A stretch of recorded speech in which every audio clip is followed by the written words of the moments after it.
Well, hello and welcome to Tuesday's edition of Movie News here at MBE. I'm joined, as always, by John. And John, we've got a few topics we want to get through tonight. Very interesting the ones. audio's working, Stephen. I know. Jesus, suffering if the audio has just been doing my nothing. It's every time we mention Chris Nolan. Tenet. So let's not say that out too loud, John. But listen, headline is obviously Ghostbusters Afterlife, and why Ghostbusters Afterlife delay is actually good for the movie. Yes. Though Ghostbusters fans may not be happy about the upcoming sequel's delay to 2021, director Jason Reitman has stated the pause is beneficial, John. This was coming in from Screen Rant. I don't know who was asking the question, to be fair, but he had this to say. I'll just bring it up. Yes. I think it was actually during Josh Gad's Reunited Apart YouTube series. Not yet watched I watched some of it, but I want to catch up with it. I think I've got maybe about half it to go, but it was actually interesting viewing. I didn't think Bill Murray would show for some reason. I don't know why, but I don't know, he's just that type of person. He's the sort of Harrison Ford of the Ghostbusters franchise. He's he's moved on. Yeah, he's bored with it. Reitman has this to say: I can't tell you anything, but we are working on another instalment. We have a little bit more time, and look, as a director, I've never had this opportunity to actually take a pause and breathe and look at the movie again. Now, it's that first sentence, John. Yes. We are working on another instalment. So that's the kind of news that I'm taking out of this. Another instalment of, obviously, this.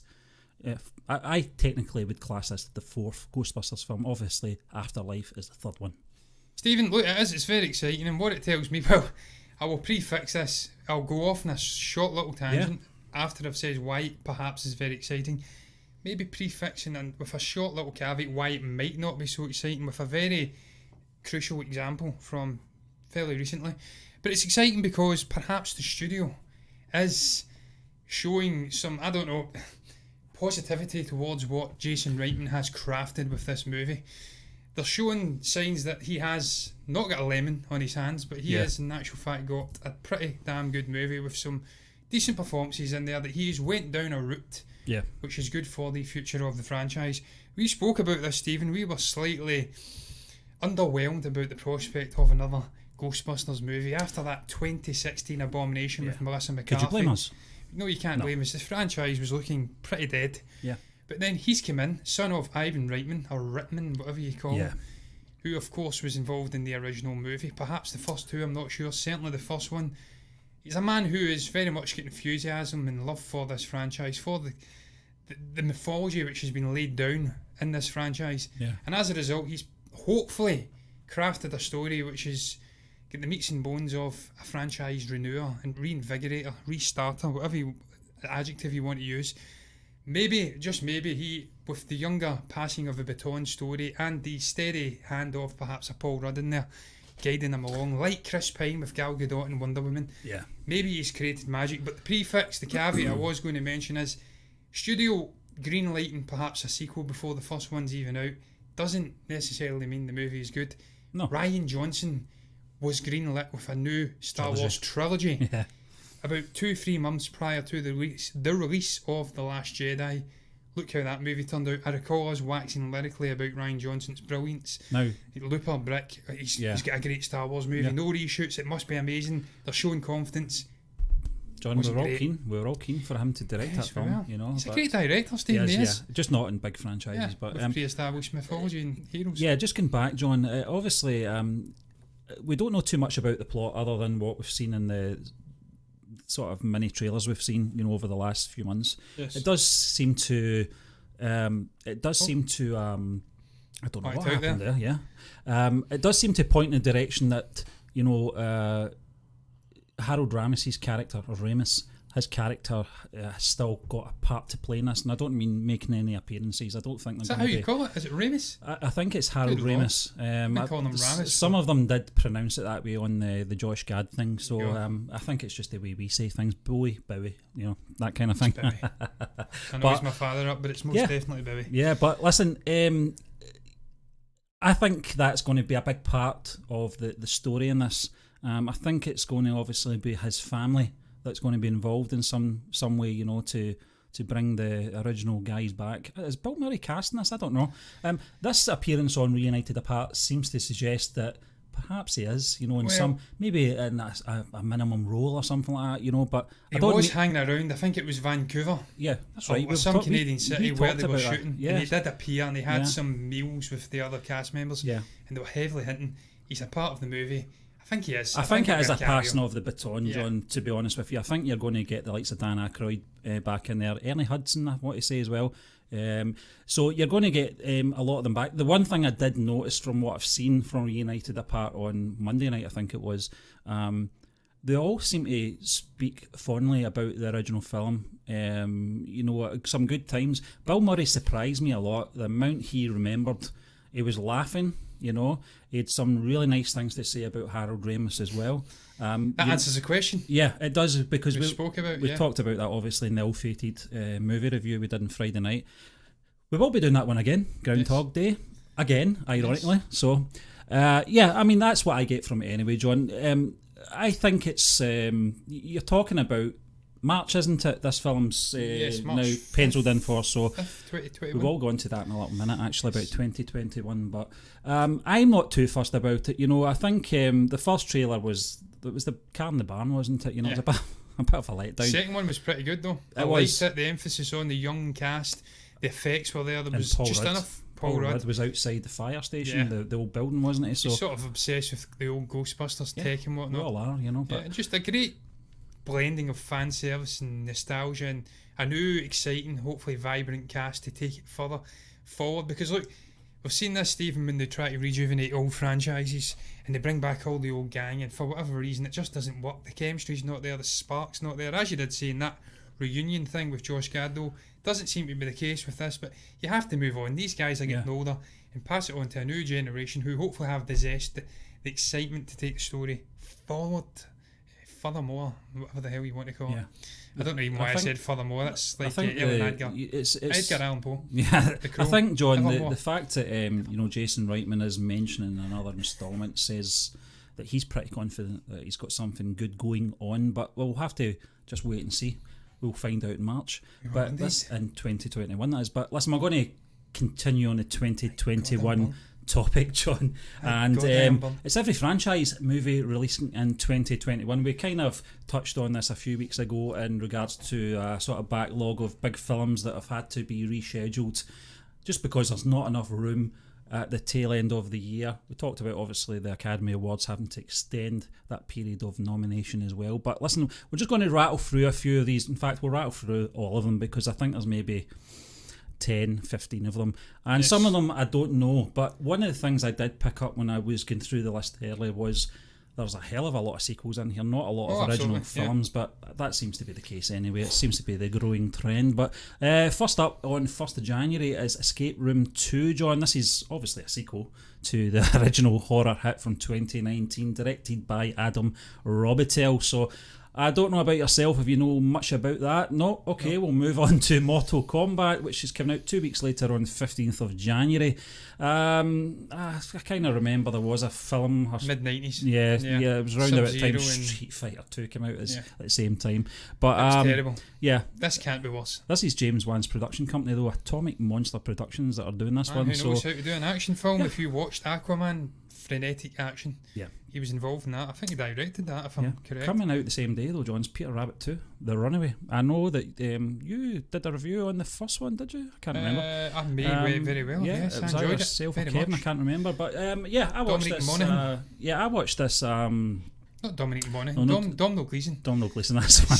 Two different people. Both in The Rise of Skywalker. But you're right. So it's a sequel to 2018 smash hit Peter Rabbit, John. But I think I didn't see this in the cinema. I actually saw this on Sky Movies, I think it was. Yeah. It was a great little film. Yeah, enjoyed it's very good. James Corden was decent in it. Don't like the guy. He seems to be good at the voice work, though. He was good in that a terrible film, the Emoji Movie. He was actually one of the better things, and obviously Trolls as well. I think he plays Biggie or something like that. And he has got a sort of unique voice, childlike, isn't it? And, and very energetic. But listen, 12th of February 2021, John. This is a big day for Marvel Studios. It's the Eternals. as we, second entry into Phase 4 this is, of course. Yep. We've talked the hind legs off the film. Both have said we're looking forward to that. Big cast, and it's a film I would probably say this is one of the big ones for 2021 for me. I think it's key because I think this guy is sort of replacing the Black Widow character in a way. He's that more hand-to-hand combat, I don't know, sort of martial artist type character. He's not a guy who's imbued with superhero abilities. And he's got an interesting story. In many ways, he's replacing Black Widow, but he's also replacing a sort of Steve Rogers character. Yeah. With this man out of time, he's having to come to the United States. He's sort of, I don't know, thrown out of China. He falls out of favour with his father and his nefarious ways. So I'm really excited about this movie. Can't wait to see it. Can't wait, John. It's just a film we were just talking about minutes ago. Ghostbusters Afterlife is coming out the 5th of March. Obviously, technically a follow-up to Ghostbusters 2. They seem to be ignoring, obviously, the one from a few years ago, and probably rightly so, but another one we're looking forward to. Morbius is coming out on the 19th of March. This is one of the two films from the Sonyverse, or whatever they call it these days. Sony Spider-Man Villainous Universe. Yeah, that's a good title for it, John. I'm sure a lot of people will remember that one. Jared Leto stars in this, obviously, as the vampire character. Matt Smith, obviously, appearing in it as well. And I think it's director Daniel Espinino or something like that. Espinzino, I can't remember his name. Let you say that, Steve. Yeah, I can't remember his name, John. But this is coming out on the 19th of March. Obviously, there's another entry we will talk about shortly of that universe. Tomb Raider 2, John. And I didn't actually see the first one. When I say the first one, I mean 2018. It was okay. Not obviously the Angelina Jolie stuff from great. Late 90s, early 2000s. It wasn't great. Oh, no, okay. Alicia Vikander wasn't spectacular. No. The Jolie ones were actually better, Stephen. Okay. But pothole-ridden, these video game it's adaptations. Another sequel. That comes out on the 19th of March as well, the same day, John. So I think I know what one I'm going to be watching that day. Paranormal Activity 7. Haven't seen the other 6. I'll be honest with you, I'm not really into the kind of that, what do you call that, kind of found footage style. I'm not really into that, John. I don't know about yourself. This is coming out on the 19th of March as well. I think there's a deliberate reason for that.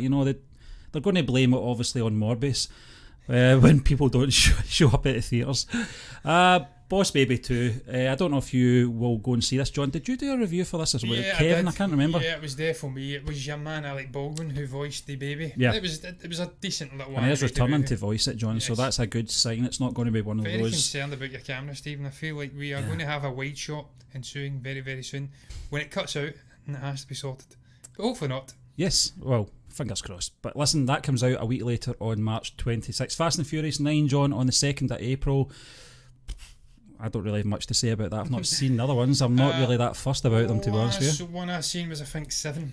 Paul Walker's last one. Yeah, okay, fair dues. It's getting more and more ridiculous, but it's going to make money. People love the Fight the Furious franchise. They certainly do. Shang-Chi and the Legend of the Ten Rings is out 7th of May. Another big Marvel release. We did not. No, it was the Eternals who spoke about it. Eternals, so I'm talking absolute crap then. But I'm looking at the wrong one. I'm talking about Man Out of Time. Yeah. Not correct. Everything I said matters to this now. Yes. Okay. The Eternals looks amazing as well. Copy and paste it, John. Yes, just copy and paste. Control C, Control V. Yeah, we've talked about it, this film anyway, the hind legs off, in previous news shows. But Matrix 4 is out on the 21st of May, John. Still not sure how excited I am with this. I'll be honest with you, I'm more excited about the next instalment of John Wick, I've got to be honest. But horses for courses. Comes out later in the year. Yes, what about yourself? Are you looking forward to the 4th instalment? Stephen, we obviously spoke about it. There's excitement around the passion Lana Wachowski has for the actual story. Yeah. We've seen Carrie-Anne Moss, I think it is, it's Carrie-Anne Moss, isn't it? And Keanu Reeves, I hope that's correct. Yes. They've been gushing about the story. So there's someone missing though. Yes, Lawrence Fishburne is missing, Morpheus is missing, but is he going to be recast? Time will tell. Will Cyrus be recast? Cyrus, isn't it? Will he be recast? Cypher. Oh, that's what I say, Cyrus. That's Con Air, John. Sirius. Yeah. Nothing makes me sadder when when the pilot lost his bladder on the aeroplane. There you go. I love John Malkovich. Your memory serves you well, John. But listen, we'll move on to the next films. One I'm not too familiar about. Spyro from the Book of Saw. I am assuming this is it's a reboot or a remake of the horror franchise. I'm working off a completely different article you said, so I'll just shut that off and I'll let you go through it. Spiral. Yes, apparently Chris Rock's involved in it, strangely, but Darren Lynn Bousman returns to direct. Don't know too much about it, John, but it's 21st of May. Animated? Doesn't look like it, no. Don't know if this shot here is based on the previous Saw films, I'm not sure, but Jurassic World 3, June 11th, John. What's your feelings on this? I quite liked the first one. Second one, not so much. It was okay. It was more of a sort of a bombastic sequel. Lots of action. Split. A movie of two halves. The Big best bombastic at the start. Jeff Goldblum's appearance, probably. Yeah. Underwhelming finish. You go to an old billionaire's mansion and just underwhelming. Yeah. But it's opening up for the third movie. Something I hope isn't underwhelming, John, is Venom. Let There Be Carnage, which comes out on the 25th of June. This is obviously a sequel to the 2018 mega hit. Woody Harrelson's in there. Obviously Tom Hardy's back, clearly.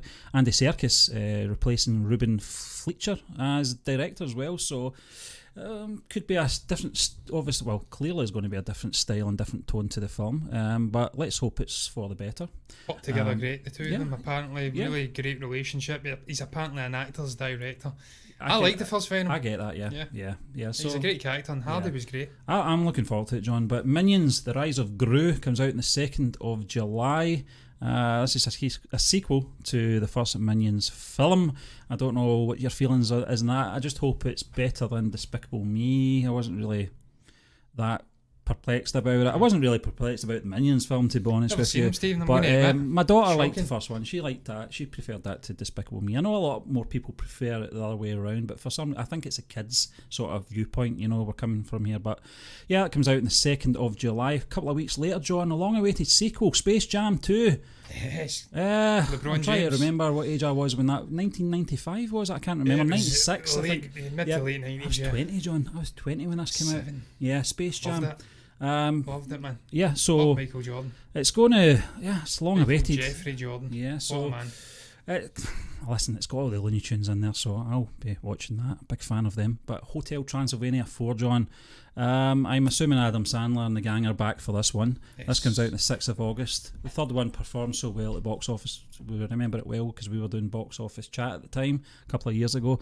You're looking forward to that installment, John? I've liked all of them. I'll be honest with you. They've get better and better. Yeah, one of the rare third one franchises where it's not ever diminishing returns, but actually it's increasing returns. Yeah, it's getting better and better and better. The voice acting's amazing. The hilarity from what the characters are doing in it. It's a great little franchise. I enjoy it. Yeah. Yes. Suicide Squad comes out on the 6th of August, John. This is obviously the James Gunn version of this band of anti-heroes from DC Comics. I think we've talked about this quite a bit now. I think both of us are looking forward to it. Both of us were looking forward to the original Suicide Squad film from a few years back. It had some good things in it, but overall it was disjointed in so many ways. I think that's probably because of the way it was cut, edited. There was a lot missing. Talked about the Jared Leto stuff as well, which just came out over the last year or so. There was obviously lots of stuff that was not there, and they basically played them off like Harley Quinn's bitch. But listen, that's for another story. I'm sure James Gunn's not going to go down that road because he's not going to be having said character in this anyway, which is a wise choice. Polka Dot Man and Shark Man and Polka Dot Man. I'm all rooting for him. If anyone can pull it off, it's James. Yeah, he certainly can. John, The Hitman's Wife's Bodyguard comes out on the 20th of August. This is Ryan Reynolds and Samuel Jackson. Salma Hayek is in there as well. Patrick Hughes is back in the director's chair, and this was written by Tom O'Connor, who returns as well. So it's obviously a sequel to the 2017. Yeah, the Hitman's Bodyguard. Yeah, so I didn't see that film actually, so I probably would have to get back. I do fancy this because of the cast, and obviously Patrick Hughes' involvement. But that comes out 20th of August, John, and then we've got a couple of months to wait till the next big film, The Batman. Can't wait for that. October 1st, 2021. Matt Reeves, The Batman. We've talked about it so much. Robert Pattinson is donning the cape and cowl for the very first time. We'll see how he performs. Looking forward to seeing him in Tenet. From what we see in the trailers, it looks like he's he looks like he's got a meaty role in this, so so it's going to be good. Yeah, absolutely, Steve. Look, what can you say about the Batman? That's not already been said. So excited. Yeah. The casting's absolutely perfect. From what I've seen, it's set in Glasgow as well, parts of it, so cannot wait to see a new Batman movie with an interesting new take on characters. Colin Farrell's in there, Jeffrey Wright's in there, we've got Andy Serkis as Pennyworth, Alfred Pennyworth, not Pennywise. So it's all looking great. And Matt Reeves is a man who understands the mythology of Batman, so hopefully things are looking up for that character once again. I've got a good feeling about this film, John, but listen, 2 weeks later, Halloween Ends is out. This is the sequel to, obviously, Halloween, which came out in 2018. Halloween Kills comes out this year, does it? Yeah. So it's the sequel to Halloween Kills. It's the final in the trilogy. It's crazy, isn't it? I know. Not even seen the second movie. Yeah, no, we're already talking about the third one, but obviously they're cracking on with that third instalment. It's Halloween Ends is the third one, Halloween Kills is the second one. Oh, so there you go. So it's pushed back even further. Well, it depends. Halloween Kills. They're saying which will release in 2020, so they've still got that in, obviously, for an October release, I would assume. But another film that's more than suited to Halloween time is The Addams Family 2. It's an animated adaptation again, John. No. I don't know if you saw I did. You did see it. What was your thoughts on that? Average, man. Yeah. Average. The story was okay. I prefer Hotel Transylvania. Yeah, it's like Stephen. I was about to say that the animation's a clear rip-off of Hotel Transylvania. It was just okay. Yeah. I mean, I prefer the live-action Addams Family movies from early 90s, I want Raul to say. Raul Julia, and obviously Christopher Lloyd was in there, and Patricia, can't recall her name, Christina Ricci. The list is endless. A great movie. I love those movies. Yeah. I'm sure there was multiple movies. I think it was 2, yeah. So I really enjoyed them. No, Spider-Man Homecoming 3, that's obviously a working title at the moment, John. Third Spider-Man film. 5th of November this comes out. Third film in the Spider-Man trilogy. It's not happening. No chance. I'm predicting that now. Tom Holland is working on the what's it called? Uncharted movie. Yeah. And I think he's having to do some really interesting juggling production-wise with that and Spider-Man 3. I don't see how they get that shot in the can, and amidst all this coronavirus nonsense, get it the pre-production or post-production done, and then theatres for the end of next year. 2022 before we see it early. Probably. Yeah. It'll be the Marvel one that's normally released at that time, isn't it? I'm saying Marvel, it's Sony as well. Fantastic Beasts 3, John, is coming out on the 12th of November. Not Beasts. Yes. Third instalment, obviously, of the franchise, co-written by J.K. Rowling, very popular at the moment. We'll not get into that, but you're a big fan of these films, John. You love the Harry Potter, obviously, those films. And read the books multiple times. Yeah. I've watched the movies multiple times. I must be one of the few people who actually didn't mind Crimes of Grindelwald either. Yeah. It wasn't terrible, it wasn't amazing, it was a sort of... Is this another film, movie. John, like The Eternals, though? It's an important film to succeed, Because there's 5 movies and this is the third movie, so this is really going to be setting up where we're going in the second half of this sort of standalone franchise to the Harry Potter movies. And it's going to have to feature lots more of Johnny Depp and Jude Law, because it's all about the tumultuous relationship between these two guys leading into World War II. So very, very excited to see what JK has got for this.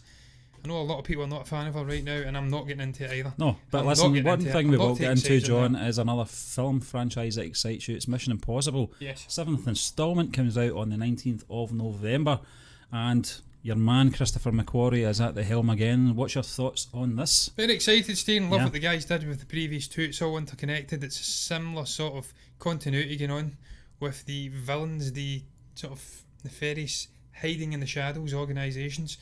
Ving Rhames will be back, Simon Pegg will be back, Tom Cruise will be back. The list is endless. It's such an amazing cast. Sadly, Henry Cavill will not be back, but Christopher McQuarrie knows what he's doing. Hopefully this can get done. Still got a lot of shooting to do in Italy and whatnot, but I'm convinced it will, and it'll be out next year. 17th of December, John. Avatar 2. The long-awaited Avatar sequel. Obviously, James Cameron is very busy shooting these back-to-back 4 films, I think. Or 3 films, obviously, 2, 3 and 4. And winding up New Zealanders. Came back in there when they had no coronavirus cases. And now they're actually just started shooting again on the production today, I believe. So are you looking forward to it? not really. No. But Sad. I'm sure Jim Cameron, as I like to call him, my good friend Jim, who I don't know from Adam. Jimbo. Yes, I'm sure he will draw us in. Everyone is... Stephen, look, I'll get into this very, very briefly, because I know we've got other topics to speak about before we wrap this up. I'm acutely aware that this movie will not top the original Avatar or Endgame, but you sleep on James Cameron and this man's wizardry when it comes to blockbuster movies at your peril. If anybody can get this up to a $2.5 billion mark grossing, it's James Cameron, because this man knows how to make blockbuster movies, knows how to pioneer technology, probably on an even par with Jon Favreau in that regard. So whilst I'm not amazingly excited for it, you sleep on it at your peril, because I'm sure he'll have a couple of pearls of wisdom up his sleeve. That doesn't even make sense. Cards up his sleeve. Yeah, I know what you mean. It's Jim Cameron, so we'll see how it goes. But listen, John, 22nd of December, Black Adam comes out. Dwayne Johnson as Shazam's anti-hero counterpart. This is the one where we definitely won't see Henry Cavill in. According to the reports, Dwayne Johnson wants it. Yeah, he desperately wants it. I don't wants think he needs it, John. You know, I think he should have this film to himself. You don't want some kind of sideshow coming in. And I don't mean that in a bad way towards Henry Cavill. He's, you know, a fantastic Superman, but something about his appearances in whatever films that he's going to be cameoing in is going to really take the shine off. So I don't know how they're going to do it. I don't know if... I honestly don't know how they're going to do it without... I think from what I've took from it, they're setting it up as a sort of anti-heroic figure. He's not an out-and-out villain. Yeah. Because I think the comics, he isn't an out-and-out villain. He's a sort of anti-heroic figure. As Black Adam. So I think he turns villainous at one point, but I'm excited to see what Dwayne Johnson brings to a superhero movie. But it's ballsy by Warner Brothers releasing this in a straight shootout with obviously Avatar 2. Yeah. What could beat it? That better turn up for the books if Black Adam could beat Avatar 2. Yeah, two films coming out on the 22nd of December, John. Sherlock Holmes 3, which I did not know they were doing. Dexter Fletcher's going to be directing this, so there you are. Yeah, so... Robert Downey Jr. And Jude Law are back, so there we go. And I know, it's been really under the radar, but we're talking... December 2021, that's so we're a long way away, you know. And the other film coming out is, and just to wrap this sort of, you know, down off a stellar year where the box office bounces back and movies really, this could be a record-breaking box office year, Stephen. It really could. I know. We have to bring back box office chat then, John. But wrapping up, it's Sing 2 coming out the same day. This is for the kids, John, that don't want to go and see Sherlock Holmes, clearly, or Black Adam the next day. But this is, it's a sequel to, obviously, Sing. I watched this, I think, on Sky Movies. You know, I wasn't really that bothered about turning up at the cinema to see it. But I've never seen it. It's from Illumination Entertainment. Oh, is it Illumination? You know, so a very good studio, John, and it is a very good looking. The first one was a very good looking film, but there's something. I think it was a plot or something. It didn't interest me, to be honest with you. I seem to recall it. Actually, I do recall the trailers. Yeah, it did look okay, but not for me. Right, but John, I'm going to maybe have a wee drink after I say this headline. Stephen King has a wild idea for a Friday the 13th movie. Stephen certainly liked a drink back in the day. Yeah. Yes. So here. But listen, the man speaks sense. Film, and I really, really enjoyed it. Slurring these words. Yeah, the best novel idea I never wrote, and probably never will, is I, Jason, the first person narrative of Jason Voorhees. I can never say that name. I don't know if I'm saying it right. And his hellish fate killed over and over again at Camp Crystal Lake. What a hellish existential fate. And this was on Twitter, by the way, on Stephen King's official Twitter feed. And he also followed it up with, just thinking about the legal thicket one would have to go through to get the permissions, making my head ache and my heart that too. But gosh, shouldn't someone tell Jason's side of the story, John? Yes, possibly, Stephen. I'm looking at this article. There has not been 12 Friday the 13th movies. John. There has been a lot. Yeah. They're saying the 13th instalment has been stalled in developmental hell for years. No wonder. 12 movies. No chance. What the hell is going on there? Yeah. But yes, I will click to these team because I know you want to check something very, very quickly. What do I make of this? I don't know if it's something that I am really interested in seeing, Stephen, to be honest with you. When Stephen King, a man of his brilliance, who knows the horror genre very, very well, when he perhaps is intrigued and doing a story like this, then so I suppose there's some essence of goodness at the heart of the story. Terrible terminology, I know. But I'm seeing you kind of giving the thumbs up at the side. It's slightly put me off, but that's good because the show is going, the audio's still good, so we're happy. Yeah. We have cracked it finally. We're ever the professionals, John. Yes, ever the professional. But look, I don't know if it's something I want, Stephen, because as you did say, and you're right, and I don't want to steal your thunder. No. It dehumanises it. Well, it humanises the villain, not dehumanises. And I don't want a dehumanised Jason Voorhees. Well, I don't want it. John, part of me is very curious. I said as well. It's an interesting concept, for sure. Yeah, it's something. If they were to say, we're never making another Friday the 13th film. This is the final one. We're going to go down this road that Stephen King's talking about. Then fair enough, because that'll be it. It's done, and it'll probably ruin all those 13 sequels, whatever it is. I can't believe it. It can't be 13. It's the same. It's the same as it's the same as the Michael Myers character, John. Part of me wants to understand what his motivation is, apart from being obviously an absolute psycho. That sort of opening scene with the young Michael standing out in the porch with the knife and the clown outfit. Do I want to see? Would I like to see? The road that he took into adulthood. They do briefly though, don't they? They put you in the shoes of Michael. Yeah, because it's from his perspective with the mask on, and he's killing his sister, isn't it? Yeah, I think they do. It's briefly. Really only but that's more of a sort of a point of view rather than a perspective. You know. I don't know, John. As interesting as it would be, it would absolutely kill the franchise because the air of mystery, obviously, in the Jason character and Michael character, just to throw that in, is something that makes the character appealing because you always think you're going to learn a little bit more about these characters. We certainly didn't learn that much about Michael Myers in the last Halloween film, apart from maybe the sort of he likes knives. The penitentiary he was in. Yeah. He didn't have his mask on. I think you saw him from the back. That was as big a reveal as you were going to get. But there's something about these characters that they have to remain that air of mystery about them to keep the franchise alive. And I think that's perhaps, Stephen, why with the actual Michael Myers character, when they made him the sister, or they made him the brother. Yeah. It's like the sisters in. It's like these sisters in Shawshank there. When they made him the brother, Laurie Strode is the character. Yeah. It lost something for me.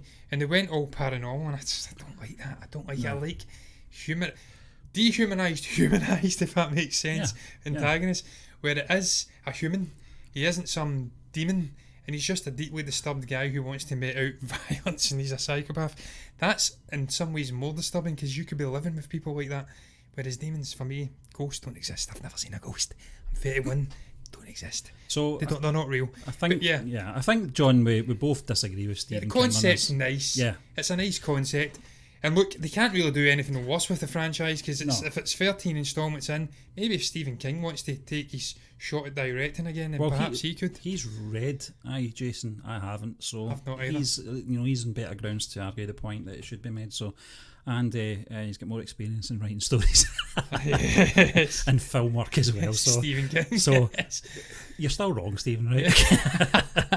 We know what we're talking about. Nice, but it dehumanises it, and or humanises the villain, and we don't want that, Stephen. No. We want a dehumanised psychotic villain because that's the best villains. Definitely is, but we'll move on to our final topic, John, of this evening. The Flash producer provides an update on the film. The wrong thing no, that's okay, because I need to find actually the quote anyway. So that was a topic that never made the cut. Ever. The professionals here. Barbara Muschietti. Yeah, she has this to say, John. It's very brief, but listen, it's something in the words that she's saying here that's something different to what we've been reading over the past couple of years in regards to when we're going to get a Flash film. And your man who plays him, what's his name? Ezra Miller. He is the boy Ezra Miller. He is he's been sitting on a knife edge for too long, but this is what she had to say. And had to fight for it. Yeah, I know. He was a month away from losing the character. Yeah, can I go back to Californication, please?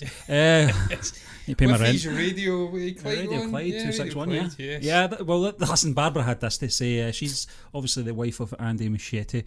She said, well, that's better news than it's stalled, or I have no idea. So I'll take it I'm now looking forward to what news Barbara Machete and husband Andy Machete have. It's coming news very soon. It's a very strange sentence. A few mixed up words there. It's coming news very soon, but we get what she means. Sounds like our audio from the last few days.